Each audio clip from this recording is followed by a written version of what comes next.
সমাজের অসহায়, দুস্থ ও ছিন্নমূল মানুষদের জন্য ব্যতিক্রমী এক মেহমানদারি আয়োজনের আজ চলছে ৭১তম দিন। এটি নড়াইল সদর উপজেলার পুরাতন বাস টার্মিনাল এলাকার পূর্ব পাশে সর্দার ডিপার্টমেন্টাল স্টোরের ঠিক সামনের চিত্র।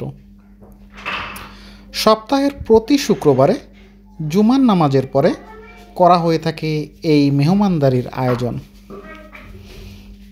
সমাজের কিছু মহৎ হৃদয় উচ্চবিত্ত মানুষ একত্রিত হয়ে সপ্তাহের প্রতি শুক্রবারে জুমার নামাজের পরে করে থাকেন এই ব্যতিক্রমধর্মী মেহমানদারির আয়োজন।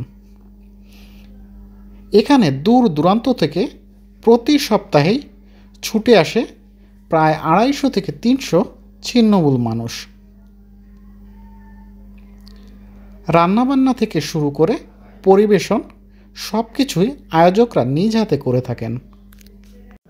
প্রতি সপ্তাহে অন্তত একটি দিন মানুষকে একটু ভালো খাবার তুলে দেওয়াই আয়োজকদের মূল উদ্দেশ্য। আর তাই প্রতি সপ্তাহেই মেনুতে থাকে বৈচিত্র্যতা। কখনো গরুর মাংস, সাদা ভাত, ডাল, কখনো মুরগির মাংস, সাদা ভাত, ডাল, কখনো বা গরুর মাংস দিয়ে খিচুড়ি, কখনো বা তেহেরি, বিরিয়ানি দিয়ে আপ্যায়ন করানো হয়ে থাকে এই সকল মেহমানদের।